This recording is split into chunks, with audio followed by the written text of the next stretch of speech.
Hello everyone, I am C H Jaivinder Singh, a practising company secretary in Delhi. दोस्तों, हमारे पास काफ़ी सारी क्वेरीज आती हैं।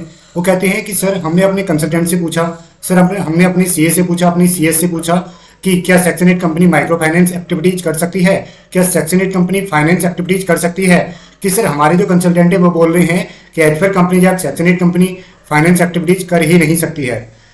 तो क्या ये बात सच है? बिल्कुल नहीं दोस्तों, ये बात सच नहीं है।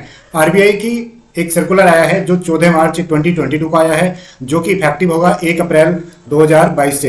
ये मैं आपको दिखा देता हूँ। ये सर्कुलर की डेट है 14 मार्च 2022 और इस सर्कुलर का नंबर है, आप गूगल पर डायरेक्ट भी सर्च करेंगे तब भी आप इसको देख सकते हैं। Master direction reserve Bank of India regulatory framework for micro finance loan direction 2022।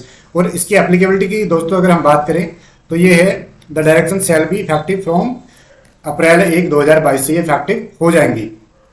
ठीक है, इसका मतलब आरबीआई ने ऐसा कुछ नहीं कहा गया है। आरबीआई ने एग्जाम्पशन दी है सेक्शन 8 कंपनी को कि आप प्रॉपरली फाइनेंस एक्टिविटीज कर सकती हैं, आपके मेमोरेंडम ऑफ एसोसिएशन में अप्रूव्ड होना चाहिए।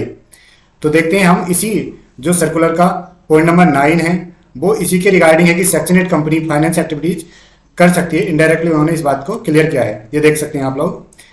Exemption for not for profit companies engage in micro finance activities. Not for profit companies engage in micro finance activities clearly भी कहा है भाई सेक्शन 8 कंपनी। अभी तो इसने क्या है 9.1 में, the definition of micro finance loan for not for profit companies, और यहाँ पर लिखा registered under section 10 of the companies act. Registered under section 10 of the companies act is now aligned with the revised definition of microfinance loan. For example, collateral free loan to household with annual income up to 3 lakh. इन्होंने कहा है कि जो section 8 micro finance company है वो ऐसे लोगों को भी लोन दे सकते हैं जिनकी एनुअल इनकम 3 लाख तक है, 3 लाख से ज्यादा है उनको दे सकते हैं, लेकिन डायरेक्शन के अकॉर्डिंग है कि आप 3 लाख तक को ही देंगे।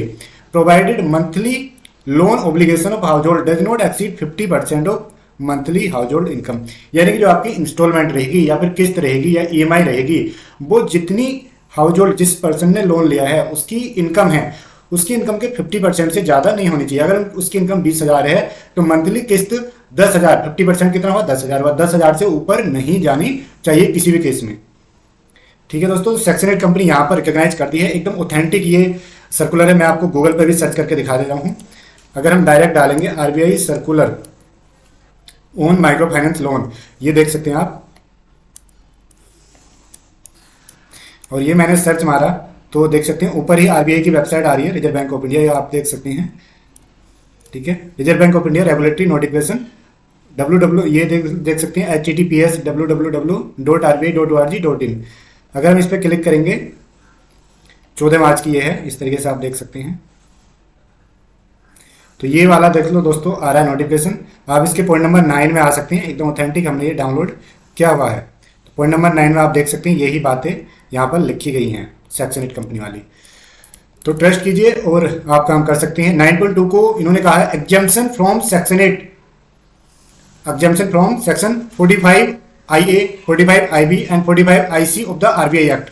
यानी जो सेक्शन 8 कंपनी है उन्हें जो आरबीआई एक्ट की 3 सेक्शन है, 45 IA है, 45 IB है, 45 IC है, उनसे एग्जाम्पशन ली गई है। ये सेक्शन किस लिए है अगर हम इसकी बात करते हैं तो 45 IA है requirement for registration as an non banking financial company. 45 IA में कहा गया है कि आपको रिजर्व बैंक ऑफ इंडिया से नॉन बैंकिंग फाइनेंशियल कंपनी का लाइसेंस लेना पड़ेगा। IB में कहा गया है कि maintenance of certain percentage of outstanding deposit in approved securities में आपको कुछ रखना होगा बाई डिपॉजिट टेकिंग एनबीएफसी।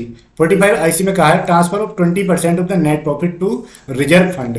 जो भी हमारा नेट प्रॉफिट होगा, हमारा मतलब रजिस्टर्ड एनबीएफसी का, यानी कि ये जो रिक्वायरमेंट है तीनों सेक्शन की, ये सेक्शन 8 कंपनी पर अप्लाई नहीं करती हैं। तो सेक्शन 8 कंपनी बिना इन तीनों सेक्शन को फॉलो किए अपना बिजनेस कर सकती है, लेकिन जो भी लोन का प्रोसेस है, पूरी टर्म्स एंड कंडीशन है, वो पूरी की पूरी आरबीआई सर्कुलर के हिसाब से ही फॉलो करनी होंगी सेक्शन 8 कंपनी को भी।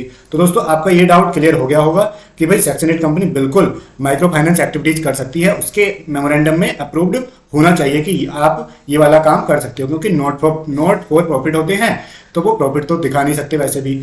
तो दोस्तों, अब आपका डाउट क्लियर हो गया होगा। अगर आपकी कोई क्वेरी है, रजिस्ट्रेशन कराना चाहते हैं, तो आप हमारे email ID, phone number description में मिल जाएंगे, आप हमसे कनेक्ट हो सकते हैं। तो दोस्तों, इस वीडियो में इतना ही, मिलते हैं नेक्स्ट वीडियो में, तब तक के लिए बाय बाय।